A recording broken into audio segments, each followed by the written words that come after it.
ጤና ይስጥልኝ አድማጭ ተመልካቾቻችን እንደምን ቆይታችኋል? ከአዲስ ሪፖርተር የመጋቢት 6 2018 ዕለተ እሁድ አመሻሽ አበይት መረጃዎችን ይዘንላችሁ ቀርበናል። እስከ መረጃዎቻችን ፍጻሜ ድረስ አብራችሁን ቆዩ።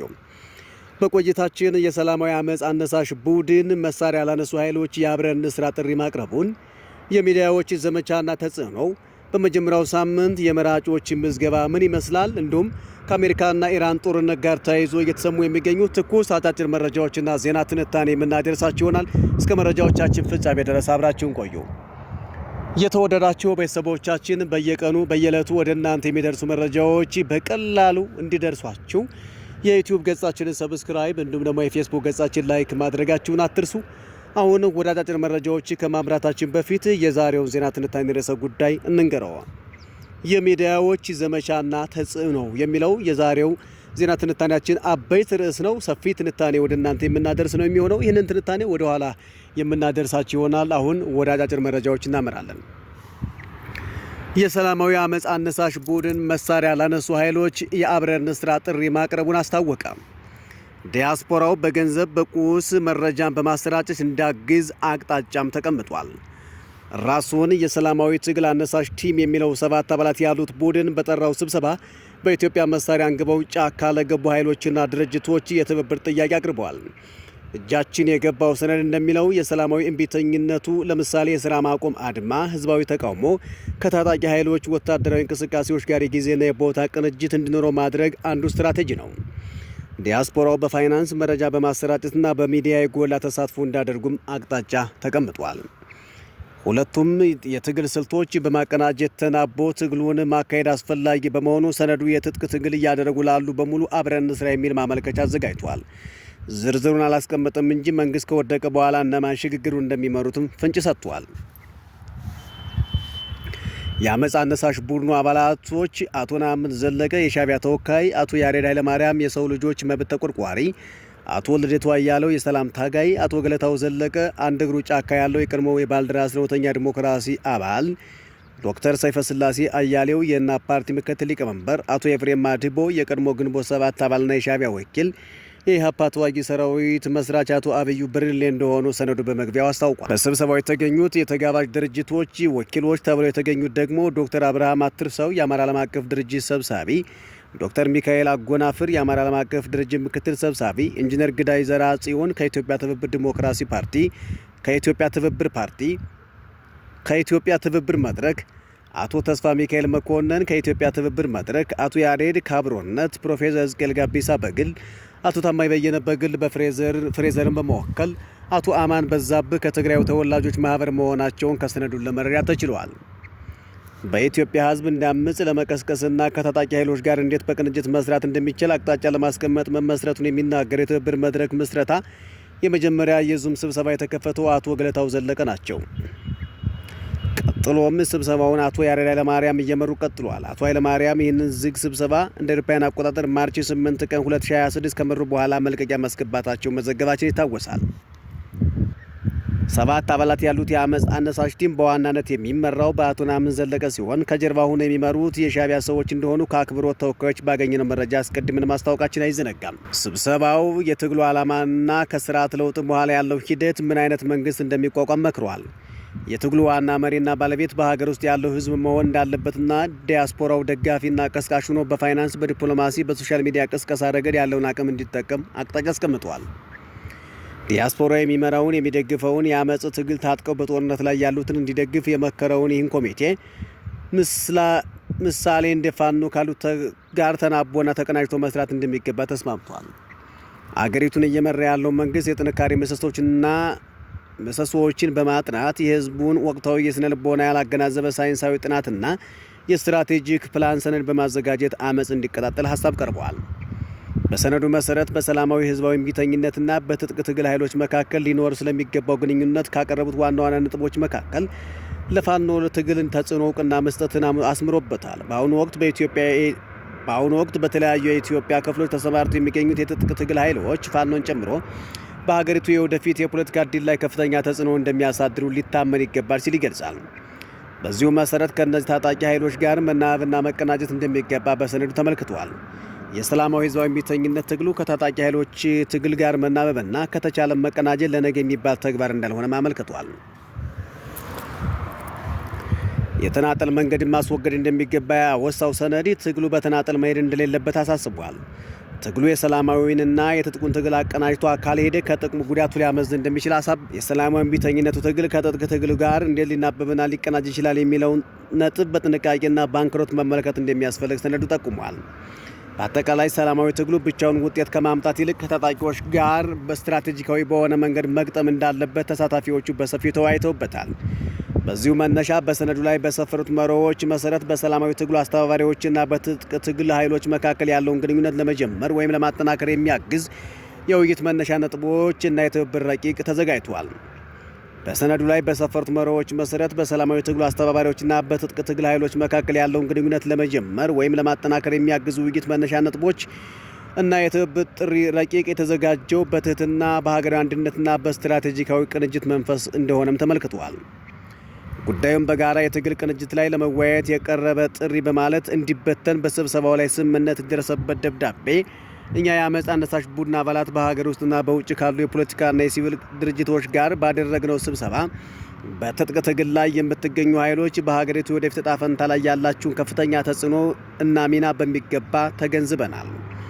የሰላማዊ ህዝባዊ እምቢተኝነት ትግሉ ውጤታማ የሚሆነውና ሀገርን ከጥፋት ማዳን የሚቻለው ከእናንተ የትግል እንቅስቃሴ ጋር ሲናበብ ሲቀናጅ መሆኑን አምነናል ሲል ጠመንጃ ላነሱት ቡድኖች የትብብር ጥሪ መበተኑን ሰነዱ ያስረዳል። የሰላም ታጋይ ነን የሚሉት አቶ ልደቱ ያሉበት ይህ አመፅ አነሳሽ ኮሚቴ በትጥቅ ትግል ላይ ላሉት ቡድኖች የትግል ስልቶቻችን እንዴት ማናበብ እንደምንችል በሽግግር ወቅት ሊኖር ስለሚገባው የጋራ ራዕይ እና ለትግሉ ስኬታማነት አስፈላጊ በሆነ ስልታዊ ጉዳዮች ላይ ከእናንተ ጋር በዝርዝር ለመወያየትና የጋራ የትግል ማዕከል ለመፍጠር ያለን ዝግጁነት እየገለጽን ለውይይት የሚሆን አመቺ ጊዜና መንገድ እንዲመቻቹልን በትህትና እንጠይቃለን በማለት ሰነዱ ጥሪውን በሰላምታ ይዘጋል። የሰባተኛው ዙር ምርጫውን እንደ አንድ ስልታዊ መነሻ በመጠቀም በሀገር ውስጥ ህዝባዊ እምቢተኝነትን በመቀስቀስ የአገዛዙን ዕድሜ ለማሳጠር በጋራ መስራት እሽቅድምድም ግድ መሆኑን ሰነዱ አመልክቷል። በመሬት መንሸራተት አደጋ ህይወታቸውን ያጡ ወገኖች ቤተሰቦች እርም የሚያወጡበት ባህላዊ የልቅሶ ስነ ስርዓት ተካሄደ። በደቡብ ኢትዮጵያ ክልል ጋሞ ዞን ጋጮ ባባ ወረዳ ላካ ቀበሌ በመሬት መንሸራተት አደጋ ህይወታቸውን ያጡ ወገኖች ቤተሰቦችና ወዳጅ ዘመዶች እርም የሚያወጡበት ባህላዊ የልቅሶ ስርዓት ተካሂዷል። በአደባባይ በተካሄደው ባህላዊ የልቅሶ ስርዓት ላይ የክልሉ ርዕሰ መስተዳድር ጥላሁን ከበደን ጨምሮ ከፍተኛ የመንግስት የሥራ ኃላፊዎች ተገኝተዋል። አቶ ጥላሁን ከበደ በወቅቱ ባስተላለፉት መልእክት ይህንን ክፉ ጊዜ በአብሮነት ልንሻገረው ይገባል ብለዋል። በአደጋው የተጎዱ ወገኖችን መልሶ ለማቋቋም የተጀመሩ ስራዎች ተጠናክረው እንደሚቀጥሉ አረጋግጠዋል። ክስተቱ ልብ ሰባሪ መሆኑን አንስተው በቀጣይ መሰል አደጋ እንዳይከሰት በመቀናጀትና በመናበብ የቅድመ መከላከል ስራ በትኩረት እንደሚሰራም አጽንኦት ሰጥተዋል። ተደምረንና ተቀናጅተን ይህን ክፉ ጊዜ በአብሮነት ልንሻገረው ይገባል ያሉት ርዕሰ መስተዳደሩ የመልሶ ማቋቋም ስራዎች ተጠናክረው ይቀጥላሉ ብለዋል። በመጀመሪያው ሳምንት የመራጮች ምዝገባ ከ9 ሚሊዮን በላይ ዜጎች ተመዘገቡ። ከየካቲት 28 ቀን 2018 ዓ.ም ጀምሮ ለሰባተኛው ጠቅላላ ምርጫ በተከናወነ የመራጮች ምዝገባ ከ9 ሚሊዮን 36,000 በላይ ዜጎች የመራጭነት ካርድ መውሰዳቸውን የኢትዮጵያ ብሔራዊ ምርጫ ቦርድ ሰብሳቢ መላትወርቅ ኃይሉ አስታውቀዋል። መራጮች በምርጫ ጣቢያዎች በአካል በመቅረብ እንዲሁም ምርጫዬ በተሰኘው ዘመናዊ መተግበሪያ አማካኝነት ምዝገባቸውን እያከናወኑ ይገኛሉ። ሰብሳቢው አክለውም በጠቅላላ ካሉት 52773 የምርጫ ጣቢያዎች ውስጥ 6395 ጣቢያዎች ስራ እንዳልጀመሩ ገልጸዋል። የተወደዳችሁ አድማጭ ተመልካቾቻችን መጋቢት 6 2018 ዕለተ እሁድ ወደ እናንተ እየደረሱ ያሉ መረጃዎች አሁንም እንደቀጠሉ ናቸው። አሁን ደግሞ ወደ ውጭ መረጃዎች አመራን። የሰማይ ላይ ስጋት የሆኑት የበረሃ ንቦች። ዓለም በአሁኑ ወቅት አይኖቿን ወደ መካከለኛው ምስራቅ ሰማያት ወሩራለች። የዘመናዊ ጦር መልክ የቀየሩት እና የሀያላን ሀገራትን የራዳር መከላከያ ሰብረው በመግባት ረገድ ስም ያተረፉት የኢራን ድሮኖች ሚስጥራዊ አሰራራቸውና ውስጣዊ ይዘታቸውን ለብዙዎች የእንቆቅልሽ ምንጭ ሆኗል።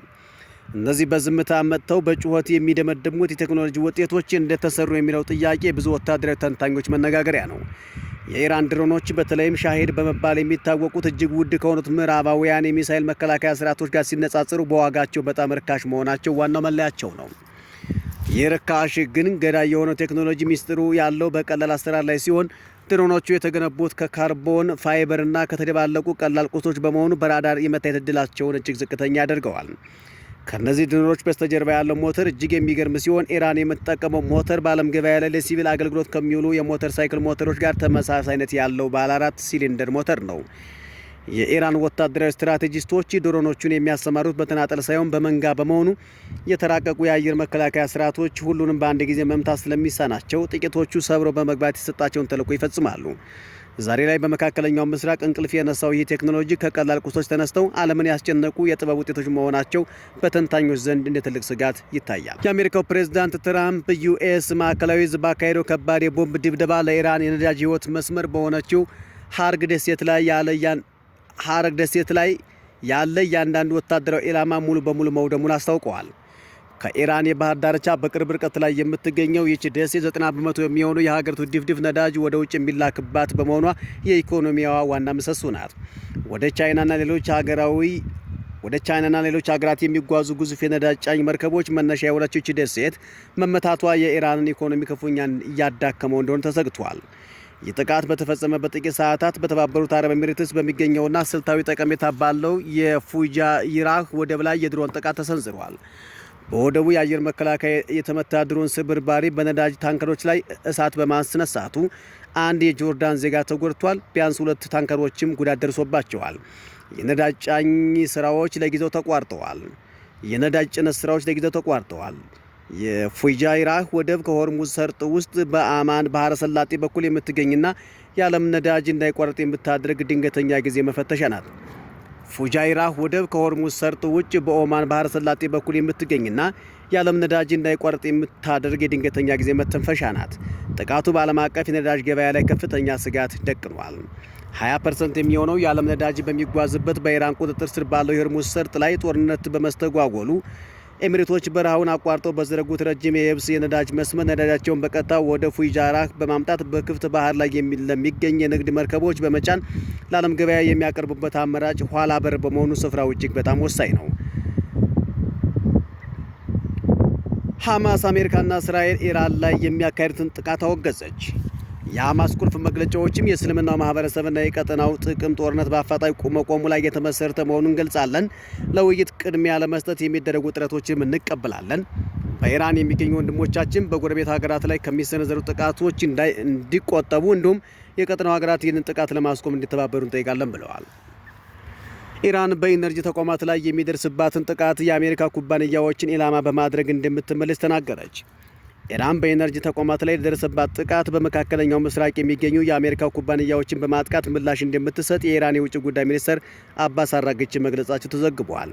የውጭ ጉዳይ ሚኒስትሩ የኢራን ተቋማት ኢላማ የሚደረጉ ከሆነ ኃይሎቻችንን በቀጠናው ላይ ያሉ የአሜሪካ ኩባንያዎችን ወይም አሜሪካ ድርሻ የያዘችባቸውን ኩባንያዎችን የጥቃቱ ኢላማ ያደርጋሉ ማለታቸውን ከኢራን እስላማዊ አብዮታዊ ዘብ ጋር ግንኙነት ያለው ታስኒም የዜና ወኪል ዘግቧል። ትራምፕ ዩኬና ሌሎች ሀገራት ወደ ሆርሙዝ ወሽመጥ የጦር መርከብ እንዲልኩ ጠየቁ። በመካከለኛው ምስራቅ ዋነኛ የባህር መተላለፊያ የሆነውን የሆርሙዝ ወሽመጥን ለመጠበቅ ሀገራት የጦር መርከቦችን እንዲያሰማሩ ፕሬዚዳንት ዶናልድ ትራምፕ ጠይቀዋል። ዩናይትድ ኪንግደም፣ ቻይና፣ ፈረንሳይ፣ ጃፓንና ደቡብ ኮሪያ የጦር መርከቦቻቸውን ወደ ቀጠናው ይልካሉ ብለው እንደሚጠብቁ ፕሬዚዳንቱ ተናግረዋል። ፕሬዚዳንት ትራምፕ ኢራን መደራደር ብትፈልግ እንኳ አሜሪካ ዝግጁ አይደለችም አሉ። ፕሬዚዳንት ዶናልድ ትራምፕ አሜሪካ ሁለተኛ ሳምንቱ የደፈነውን የኢራን ጦርነት ለመቋጨት የሚያስችል ስምምነት ላይ ለመድረስ ዝግጁ አይደለችም አሉ። ትራምፕ ከአሜሪካው ኤምባሲ ቴሌቪዥን ጣቢያ ጋር ባደረጉት የስልክ ቃለ መጠይቅ ኢራን ስምምነት ለመፈጸም ፈልጋለች ብለዋል። ነገር ግን የቀረቡት የድርድር ነጥቦች ገና በቂ ስላልሆኑ ንግግር ለማድረግ ፈቃደኛ ለመሆናቸውን ተናግረዋል። አሜሪካ ዜጎቿ ከኢራቅና ኦማን እንዲወጡ አሳሰበች። ትናንት ከተፈጸመው ጥቃት በኋላ ባግዳድ ውስጥ ከሚገኙ ህንፃዎች ጭስ ሲወጣ ታይቷል። ሁለተኛ ሳምንት በተሻገሩ የኢራን ጦርነት የሚፈጸመው ጥቃቶች መቀጠላቸውን ተከትሎ አሜሪካ ኢራቅና ኦማን ውስጥ የሚገኙ ዜጎቿ አገሪቷን ለቀው እንዲወጡ አሳሰበች። ቅዳሜ ዕለት በኢራቅ ዋና ከተማ ባግዳድ ውስጥ የሚገኘው የአሜሪካ ኤምባሲ በተፈጸመ ጥቃት በእሳት ተያይዞ ታይቷል። ትራምፕ ሳውዲ ውስጥ የአሜሪካ አውሮፕላኖችን መመታታቸውን አስተባበሉ። ፕሬዚዳንት ዶናልድ ትራምፕ ሳውዲ አረቢያ ውስጥ በሚገኘው ልዑል ሱልጣን የአየር ኃይል ሰፈር የአሜሪካ ወታደራዊ አውሮፕላኖች በኢራን ጥቃት ተመቱ መባሉን አስተባብለዋል። ቀደም ሲል የአሜሪካ መገናኛ ብዙኃን የመንግስት ምንጮችን ጠቅሰው 5 የጦር ጀቶችን አየር ላይ ነዳጅ መሙላት የሚችሉ 5 ወታደራዊ አውሮፕላኖች መመታታቸውን ዘግበው ነበር። ሐማስ ኢራን በጎረቤቶቿ ላይ የምትፈጽመውን ጥቃት እንዲታቆም ጠየቀ። የኢራን ወዳጅ የሆነው የፍልስጤማዊ ታጣቂ ቡድን ሐማስ ኢራን በዙሪያ ያሉ ጎረቤት ሀገራትን ኢላማ አድርጋ የምትፈጽመውን ጥቃት እንዲታቆም ጠይቋል። በተጨማሪም አገራትና ዓለም አቀፍ ድርጅቶች በአሜሪካ፣ እስራኤል እና በኢራን መካከል የሚደረገውን ጦርነት በአስቸኳይ እንዲቆም ጥሪ እንዳደርጉም ጥሪ አቅርበዋል። ኢራን በእስራኤል ላይ ጥቃት ስትከፍት እስራኤል ደግሞ ለኢራናውያን ማስጠንቀቂያ ወጣች። በመካከለኛው ምስራቅ እየተካሄደ ባለው ጦርነት ኢራንና እስራኤል የሚፈጽሙት ጥቃት ተጠናክሮ ቀጥሏል። ኢራን በእስራኤል ላይ ተከታታይ ጥቃቶችን መክፈቷን ስታስታውቅ እስራኤል ደግሞ ከአንዳንድ ቦታዎች ኢራናውያን ለቀው እንዲወጡ አስጠንቅቃለች።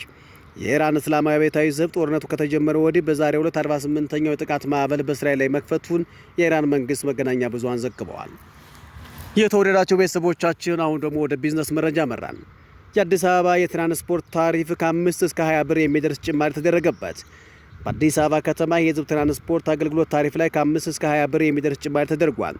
በአዲሱ ተመን ከፍተኛ ጭማሪ የተደረገው የከተማ አውቶቡስ ዋጋ ላይ ሲሆን ከፍተኛው የባስ ታሪፍ ከ50 ወደ 70 ብር ከፍ ብሏል። የአዲስ አበባ ከተማ ትራንስፖርት ቢሮ ዛሬ እሁድ መጋቢት 6 2018 ይፋ የሆነውን የዋጋ ጭማሪ ያደረገው ከአንድ ዓመት ከ4 ወራት በኋላ ነው። የመጨረሻው የታሪፍ ጭማሪ በደረገበት ጥቅምት 2017 ዓ.ም የቤንዚንና ነጭ ናፍጣ ዋጋ 91 እና 90 ብር ገዳማ ነበር። የታሪፍ ማሻሻያ ሳይደረግ በቆየበት አንድ ዓመት ከመንፈቅ የሚጠጋ ጊዜ ውስጥ የቤንዚን ዋጋ በ41 ብር ገዳማ ጨምሯል። ነጭ ናፍጣ ደግሞ 49 ብር ገዳማ ጭማሪ አሳይቷል። የተወደዳችሁ ቤተሰቦቻችን አሁን ደግሞ ወደ መጨረሻ የስፖርት መረጃዎች አመራን። በእንግሊዝ ፕሪሚየር ሊግ ዛሬ ጨዋታዎች ይደረጋሉ። ምሽት 1 ሰዓት ተኩል ላይ ሊቨርፑልን ከቶተንሃም ሆትስፐርስ የሚያገናኘው ዕለት ተጠባቂ ጨዋታ ይደረጋል። የመውረድ አደጋ የተደቀነበት የሰሜን ለንደኑ ክለብ ቶተንሃም ወደ አንፊልድ ተጉዞ የአምናውን የሊጉ ሻምፒዮን ሊቨርፑልን ይገጥማል። የዕለቱ የሊግ ጨዋታዎች ቀጥለው ሲደረጉ ክሪስታል ፓላስ ከሊድስ እንዲሁም ኖቲንግሃም ፎረስት ከፉልሃም ጨዋታቸውን በተመሳሳይ ሰዓት 11 ሰዓት ላይ ያደርጋሉ። በትናንትናው ዕለት አርሰናል ከኤቨርተን ጋር ባደረጉት ጨዋታ ማክስ ዶማን ያስቆጠራት ጎል እና ያሳየው ብቃት እጅግ ከፍተኛ አድናቆትን አስገኝቶለታል። ስለ ትናንትናው ጨዋታ የተነሱ ዋና ዋና ነጥቦች ምንድናቸው የሚሉትን እንመልከት። የሪከርድ ባለቤትነት አድናቆት። ስለ ትናንትናው ጨዋታ የተሰጡ ዋና ዋና አድናቆቶች የሚከተሉት ናቸው። አንደኛ፣ የሪከርድ ባለቤትነት አድናቆት። ዶማን በ16 ዓመት ከ73 ቀን ዕድሜው ጎል በማስቆጠሩ በፕሪሚየር ሊጉ ታሪክ ትንሽ ጎል አግቢ በመሆን አዲስ ታሪክ ሰርቷል። የስኬቱ በመላው የእግር ኳስ ዓለም ትልቅ መነጋገሪያ ሆኖታል። ሁለተኛ፣ የሚካኤል አርቴታ ምስክርነት። አሰልጣኝ አርቴታ ከጨዋታው በኋላ በሰጠው አስተያየት የልጁን ተሰጥኦ አለማየት እውርነት ነው በሚል በድጋሚ አድንቆታል። ዶማን በሜዳ ላይ ያለው መረጋጋትና ኳስን የመቆጣጠር ብቃቱን ከታላላቅ ተጫዋቾች እንደ ሜሲ ጋር የሚመሳሰል መሆኑን ገልጸዋል። ሶስተኛ፣ የመስመር ላይና የሚዲያ አድናቆት። የአርሰናል ደጋፊዎች ቀጣዩ የክለቡ ንጉስ በሚል በማህበራዊ ሚዲያ እያከበሩት ይገኛሉ። በተለይም በኤዥያ የቅድመ ውድድር ዝግጅት ላይ ያሳየውን ብቃት አሁን በሊጉ ጨዋታዎች ላይ እየደገመ መሆኑን አስረድተዋል።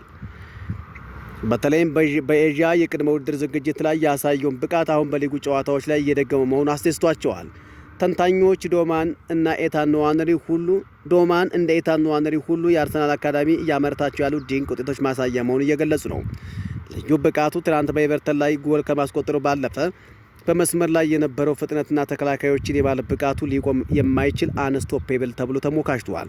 በአጠቃላይ ትናንት ለዶማን የክብር ቀን ነበረች። አርሰናል 2-0 በማሸነፍ ደስታውን እጥፍ ድርብ አድርጎለታል። የተወደዳችሁ ቤተሰቦቻችን ለዛሬ ወደ እናንተ ያደረስናችሁ መረጃዎች እነኝን ይመስሉ ነበር። ነገ በተመሳሳይ ሰዓት ላይ መረጃዎች እናደርሳችኋለን። እናንተ ግን በየቀኑ የሚለቀቁ መረጃዎች እንዲደርሷችሁ የዩቲዩብ ገጻችን ሰብስክራይብ፣ የፌስቡክ ገጻችንም አዲስ ሪፖርተር እያላችሁ ላይክ ማድረጋችሁን አትርሱ። አድማጭ ተመልካቾቻችን አሁን ደግሞ በስፋት ወደምንመለከተው ዜና ትንታኔያችን እናመራለን። ዜና ትንታኔውንም እርሱን በማስቀደም እንጀምራለን። የሚዲያዎች ዘመቻ ቢቢሲ በስደት ላይ ለነበሩ የኢትዮጵያ ተቃዋሚዎችና ምሁራን መድረክ በመስጠት ጸረ መንግስት ትርክቶችን ያጠናክር ነበር። ኬንያ መቀመጫውን ያደረገው ቢቢሲ ከቀዳማዊ ኃይለሥላሴ ዩኒቨርሲቲ በስነ ምግባር ግድፈት የተባረረውን ጽንፈኛውን ኮሚኒስት ብርሃነ መስቀል ረዳኢን በጋዜጠኝነት በመቅጠር እንዳሰራው አምባሳደር ታደለች ኃይለ ሚካኤል ዳኛው ማን ነው በተሰኘው መጽሐፏ ላይ በግልጽ ጽፋለች። ብርሃነ መስቀል የቅጣት ጊዜውን በቢቢሲ ጋዜጠኝነት በማገልገልና ተመልሶ ትምህርቱን ለመቀጠል ወደ ዩኒቨርሲቲ ከገባ በኋላ የተማሪዎችን የአመጽ እንቅስቃሴ በመምራት አውሮፕላን በመጥለፍና የሽምቅ ውጊያ በማደራጀት በመምህራን በአብዮት ስም የኢትዮጵያን መንግስት በማዳከም ከፍተኛ አስተዋጽኦ እንዳደረገ ልብ ይላል። የአሜሪካ ድምጽ ራዲዮ ቪኦኤ ዶቼ ቬለ እና ቢቢሲ ወርልድ ሰርቪስ የመሳሰሉት የመገናኛ አውታሮች በሬዲዮቻቸው፣ በድረገጾቻቸው ዛሬ ላይ ደግሞ በማህበራዊ ሚዲያዎቻቸው በኢትዮጵያ በሚነገሩ ዋና ቋንቋዎቻቸው ወሬ፣ ፕሮፓጋንዳና ስትራቴጂክ መረጃዎችን የሚረጩት ለራሳቸው ብሔራዊ ጥቅም እንደሆነ አይካድም። በእነዚህ የፕሮፓጋንዳ ማሽኖች ውስጥ ተቀጥረው የቀጣሪዎቻቸውን ጥቅም ለማስከበር ምለው በታማኝነት የሚሰሩ ደግሞ የኛው ጉዶች ኢትዮጵያውያን ናቸው።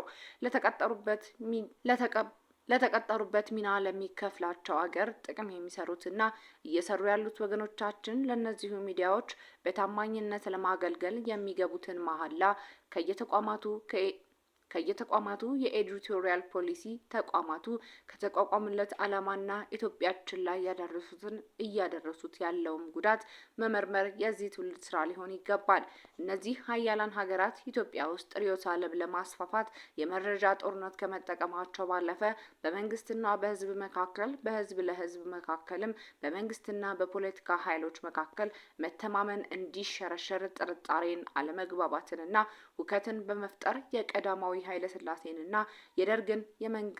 የደርግን መንግስት ለማዳከም እና ለማፍረስ አልፎ ተርፎም ሀገራችን የግዛት አንድነቷን እንድታጣ በማድረግ ከፍተኛ አስተዋጽኦ አድርገዋል።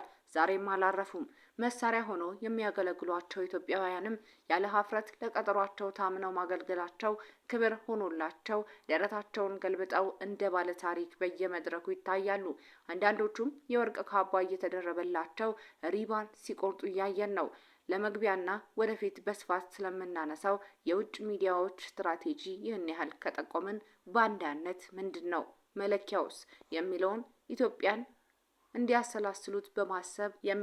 ኢትዮጵያውያን እንዲያሰላስሉት በማሰብ ወደ ዋናው ሀሳብ እንዘልቃለን። የውጭ ሚዲያ እንደ ስትራቴጂያዊ መሳሪያ። የቀዝቃዛው ጦርነት ውርስ። ኢትዮጵያ የቀዝቃዛው ጦርነት ግንባር። በመጀመሪያው የቀዝቃዛ ጦርነት ወቅት የዓለም ጂኦፖለቲካ በአሜሪካና በሶቪየት ህብረት መካከል በነበረው ርዕዮተ ዓለማዊ ግጭት እየተቃኘ ነበር። ይህ ከመደበኛ ወታደራዊ ግጭት በዘለለ በዋነኝነት በፕሮፓጋንዳ፣ በማደናገሪያ ወሬ፣ በስለላና በቴክኖሎጂ ውድድር ላይ በተመሰረተ የመረጃ ጦርነት ይካሄድ ነበር። በዚህ ዓለም አቀፍ ውጊያ ማዕቀፍ ውስጥ የኢትዮጵያ ፖለቲካ ምህዳር ለሁለቱ ልዕለ ሀያላን አገራት ስትራቴጂካዊ ግቦችን ለማሳካት ወሳኝ የጦርነት አውድማ ነበር። በቀዳማዊ ኃይለ ሥላሴ ዘመነ መንግስት ወቅት ኢትዮጵያ የአሜሪካ አጋር በነበረችበት ወቅት የሶቪየትና የእንግሊዝ የመረጃ ጦርነት ተጠቂ ስትሆን የንጉሠ ነገስቱን አገዛዝ በአብዮት ስም ለመጣል ከፍተኛ ድርሻ ነበረው። የንጉሱ አስተዳደር ከወደቀ በኋላ ኢትዮጵያ በደርግ ጊዜያዊ አስተዳደር እየተመራች ወደ ሶቪየት ህብረት መራሹ ኮሚኒዝም ጎራ ስትቀላቀል ደግሞ የአሜሪካ መራሹ ዓለም አቀፍ የመረጃ ውጊያ ግንባር ሆነች። በሁለቱም ጎራዎች በኢትዮጵያ ውስጥ የተፈጸመውን የመረጃ ጦርነት ባህሪ፣ አፈጻጸም፣ ግብና ተዋንያኖች በአግባቡ መመርመርና መረዳት አሁን ላለንበት ውስብስብና ተለዋዋጭ ባለብዙ ሀያላን ሀገራት የዓለም ስርዓት ውስጥ የሚፈጸሙ የመረጃ ጦርነቶችን ለመከላከልና በጽናት ለመቋቋም የምናደርገውን ሀገራዊ ጥረት እንደሚያገዝ በማመን በንጉሱና በደርግ አገዛዝ ዘመን የነበረውን ስትራቴጂክ የመረጃ ጦርነት ለመዳሰስ እንሞክራለን። የሀያላኑ ስትራቴጂክ ግቦች። ሁለቱም ሀያላን ሀገራት በመረጃ ጦርነት አማካኝነት ሊያሳኳቸው የፈለጓቸው ዋነኛ ሁለት ስትራቴጂያዊ ግቦች ነበሩ። አንደኛ ርዕዮተ ዓለማቸው በማስረጽ ዓለም አቀፍ ተጽዕኖአቸውን ማስፋፋት፣ በአንጻሩ ደግሞ የሌላኛው ጎራ ርዕዮትን ወደ ሀገራቸውና ጥገኛ ሀገሮቻቸው ሰርጎ እንዳይገባ መከላከል ወይም መመከት ላይ የተመሰረተ ነበር። አሜሪካ ካፒታሊዝምንና ዴሞክራሲን፣ ሶቪየት ህብረት ደግሞ ኮሚኒዝምን በዓለም አቀፍ ደረጃ ላይ ለማስፋፋት ይፈልጉ ነበር። ሁለተኛውና ወሳኝ የሆነው ግብ ደግሞ በጠላት ሀገር ውስጥ ጥርጣሬን፣ አለመግባባትንና ሁከትን በመፍጠር የጠላትን መንግስት ማዳከምና ማፍረስ ነበር። ይህ ግብ ከማስፈጸም አንጻር በሶቪየት የአሜሪካ አምባሳደር የነበረውና የኢንፎርሜሽን ኤጀንሲ እንዲቋቋም የፖሊሲ ሀሳብ ያቀረበው ጆርጅ ኬነን ሶቪየትን ለማጥቃት ስለሚፈጸመው የመረጃ ጦርነት በሚከተለው መልኩ ነበር የገለጸው። የቪኦኤ ዓላማና የአማራጭ ትርክት አቀራረብ። ይህ ስልት በጆርጅ ኬነን የተነገረ ቢሆንም ሶቪየቶች ለአሜሪካ ርዕዮተ ዓለምና መሪዎች ያላቸው አመለካከትና ግባቸውን ለማሳካት የሚፈልጉት በተመሳሳይ መንገድ ነው። ሰርገን የምንገባው በአእምሯችን ውስጥ እንጂ በመስሪያ ቤታቸው ውስጥ አይደለም ይሉ ነበር። በዚህ ምክንያት ብዙ የመረጃ ጦርነት ተመራማሪዎች ጦርነቱን የአእምሮና ልቦና ጦርነት፣ የቃላት ጦርነት፣ የወሬ ሁከት ወዘተ እያሉ ይጠሩታል። እነዚህ ሀያላን ሀገራት ኢትዮጵያ ውስጥ ርዕዮተ ዓለም ለማስፋፋት የመረጃ ጦርነትን ከመጠቀማቸው ባለፈ በመንግስትና በህዝብ መካከል የምዕራባውያን ስትራቴጂና የመረጃ መሳሪያዎቻቸው አሜሪካ መራሹ ምዕራባውያን ኃይሎች የሶቪየት ተጽዕኖን ለመመከትና የራሳቸውን ዓላማ ለማስፈጸም የነበራቸው የመረጃ መሳሪያዎቻቸውን በብቃት ተጠቅመዋል። ከነዚህም ውስጥ የሬዲዮ ብሮድካስቲንግ አገልግሎት አንዱ ሲሆን የአሜሪካ ድምጽ ራዲዮ ወይም ቪኦኤ፣ ዶቼ ቬሌ እና ቢቢሲ ወርልድ ሰርቪስ ዋነኛዎቹ ናቸው። በቀዳማዊ ኃይለ ሥላሴ ዘመነ መንግስት ወቅት የአሜሪካ ድምጽ ራዲዮ ዋና ዓላማ የሶቪየት ህብረት ኮሚኒስት ርዕዮተ ዓለም በኢትዮጵያ ውስጥ እንዳይስፋፋ መግታት ነበር። በሌላ በኩል ደግሞ የአሜሪካ ካፒታሊዝም ርዕዮተ ዓለም እሴትና ባህልን ኢትዮጵያ ውስጥ እንዲስፋፋና ስለ መንግስት በጎ መረጃዎችን በማሰራጨት ህዝባዊ ቅቡልነት እንዲኖረው ጥረት አድርጓል። ደርግ ስልጣን በያዘበት ወቅት ቪኦኤ አማራጭ የመረጃ ምንጭ ሆኖ አገልግሏል። ይህ ስለ ሰብአዊ መብት ረገጣ፣ ስለ ቀይ ሽብርና ስለ ደርግ የፖለቲካና የኢኮኖሚ ውድቀቶች ዘገባዎችን በማቅረብ በደርግ አስተዳደር ላይ ህዝቡ ጥርጣሬ እንዲኖረው፣ በአመራሮቹ መካከል ታማኝነትና መተማመን እንዲጠፋ፣ የእርስ በርስ ጥርጣሬ እንዲነግስና መከፋፈል እንዲኖር በማድረግ ከፍተኛ አስተዋጽኦ አድርጎ ነበር። ሆኖም ምንም እንኳን ቪኦኤ በአሜሪካ የሚደገፍ የመገናኛ ብዙሃን መሆኑ ግልጽ የፕሮፓጋንዳ መሳሪያ ተደርጎ እንዲታይ ቢያደርገውም ከቢቢሲ ያነሰ ተአማኒነት ነበረው። ቢቢሲ እንደ አብዮት አቀጣጣይ የእንግሊዝ መንግስት በዋናነት የአሜሪካ መራሹ የዓለም ስርዓት ደጋፊ በመሆን የሶቪየት ህብረት ርዕዮተ ዓለም የሆነውን ኮሚኒዝምን በምዕራብ አውሮፓና በቀድሞ ቅኝ ግዛቶቿ በአፍሪካ ሀገራት ውስጥ እንዳይስፋፋ በመረጃ ጦርነት ረገድ ከፍተኛ አስተዋጽኦ አድርጓል። ኢንፎርሜሽን ምርምር ክፍል የተሰኘ ማቋቋምንና ትርክትን በማምረት በህትመትና በብሮድካስት መገናኛ ብዙሃን በማሰራጨት የሶቪየትን መስፋፋት ለመገደብ ጥረት አድርገዋል። የጆርጅ ኦርዌል ዘመን ተሻጋሪ ድርሰት የሆነው አኒማል ፋርም እና 1984 የሶቪየት ኮሚኒስታዊ አምባገነን መንግስትና ስርዓትን ለማጠልሸት በዚሁ ፕሮፓጋንዳ ውስጥ የተጻፉ ነበሩ።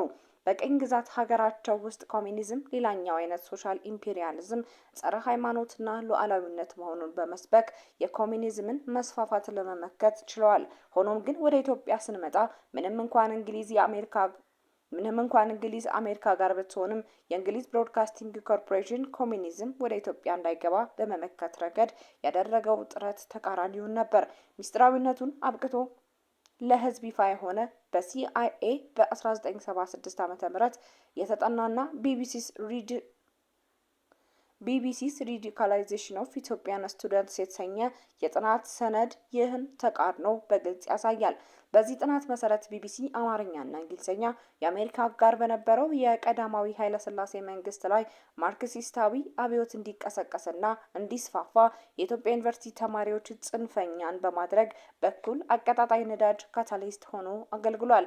አንዳንዶች ይህ ሆን ተብሎ የተደረገ ሳይሆን ቢቢሲ በወቅቱ በመንግስት በኩል ሲፈጸሙ የነበሩ የመልካም አስተዳደር ችግሮችን በመለየት እውነትን የመዘገብ የጋዜጠኝነት መርሆችን ሳቢያ የተፈጠረ ያልታሰበ ውጤት እንደሆነ መከራከሪያ ቢቀርቡም በሌሎች አፍሪካ ሀገራት ላይ በግልጽ ሲከተለው የነበረው ጸረ ኮሚኒስት አቋምና ስለ ኢትዮጵያ አብዮት ከዘገባቸው ዘገባዎች አንጻር ከመረመር ነው የእንግሊዝን የውጭ ጉዳይ ፖሊሲ ግብ ለማስፈጸም እየተፈጸመ እንደሆነ መረዳት አይከብድም። ቢቢሲ አማርኛ አገልግሎት ከኢትዮጵያ መንግስት ቁጥጥር ውጭ የሆነ የመገናኛ ብዙሃን እንደመሆኑ ተማሪዎች በሌላ የመረጃ ምንጮች የሚያገኙትን መረጃ ሳንሱር ሳያደርግ በመዘገብ በንጉሥ አገዛዝ ስር የነበረውን የመንግስት ሙስናና የኢኮኖሚ ውድቀቶችን ሪፖርት ማድረግ እንዲሁም እንደ ኩባ፣ ቬትናም እና ሌሎች የአፍሪካ ሀገራት ባሉ ሀገሮች ስለነበሩ ዓለም አቀፍ ሶሻሊስትና ጸረ ቅኝ ግዛት እንቅስቃሴዎች በመዘገብ ተማሪዎች የራሳቸውን ትግል የሚረዱበት ርዕዮተ ዓለማዊ ማዕቀፍ ለመቅረጽ ችሏል። ከዚህ አንጻር የታሪክ ተመራማሪ ብሃሩ ዘውዴ ዶክመንቲንግ ዘ ኢትዮጵያን ስቱደንት ሙቭመንት አን ኤክሰርሳይዝ ኢን ኦራል ሂስትሪ በተሰኘ የጥናት ጽሑፍ የአዲስ አበባ ዩኒቨርሲቲ ተማሪዎች በሌላ በአፍሪካ ቅኝ ግዛት ሀገራት በሚነሱ ህዝባዊ የጸረ ቅኝ ግዛት ተቃውሞዎችና ሰብአዊ ጉዳቶችን ቢቢሲ ስለሚዘግብ ተማሪዎቹ ዜናውን በመስማት አጋርነታቸውን ለማሳየት ሰልፍ ይወጡ እንደነበር ይገልጻል። የዚህ ሰልፍ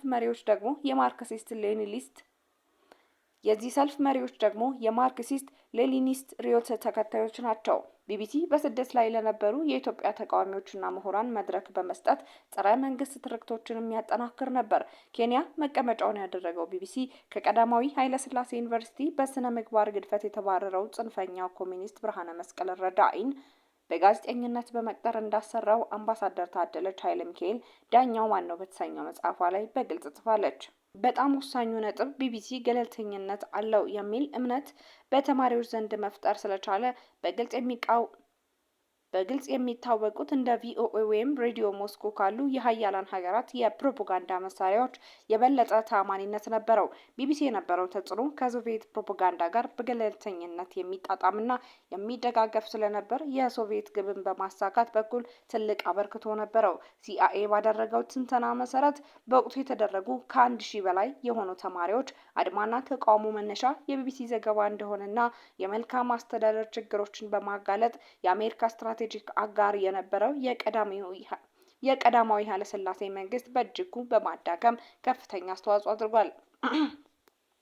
በመጨረሻም ቢቢሲን ያዳምጡት የነበሩ ተማሪዎች የማርክሲስት ፓርቲዎችን በመመስረት እና የአዲሲቷን ኢትዮጵያን ርዕዮተ ዓለም በመቅረጽ የጃንሆይን አስተዳደር በአመጽ በመጣል ሀገሪቷ ወታደራዊ ጊዜያዊ አስተዳደር ደርግ እጅ ላይ እንድትወድቅ በማድረግ በሂደትም የሶቪየት ህብረትን ርዕዮተ ዓለም በመቀጠል በጥገኝነት ያደረ መንግስት እንዲፈጠር ከፍተኛ አስተዋጽኦ አድርጓል። ኢትዮጵያ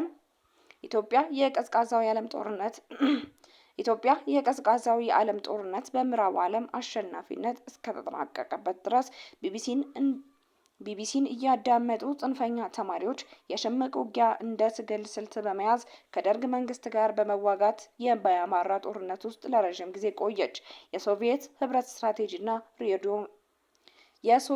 ስትራቴጂና ሬዲዮ ሞስኮ በኢትዮጵያ በኩል ያለው ስትራቴጂያዊ ጥቅም ወደ ሶቪየት ህብረት ከተሸጋገረ በኋላ የሶቪየት ሚዲያ በኢትዮጵያ ውስጥ የኮሚኒስት ርዕዮተ ዓለምን ለማጠናከርና የምዕራባውያንን ተጽዕኖ ለመመከት ከፍተኛ ጥረት አድርጓል። ሬዲዮ ሞስኮ ዋናው መሳሪያ ሲሆን ዋና ዓላማው የደርግን አገዛዝ ህጋዊነት ማጠናከር ነበር። ሬዲዮ ሞስኮ የምዕራባውያን ኃይሎችን እንደ ኢምፔሪያሊስቶችና የዓለም ሰላም ጠላቶችን በመፈረጅ ጸረ ምዕራባዊ ፕሮፓጋንዳ ያሰራጭ ነበር።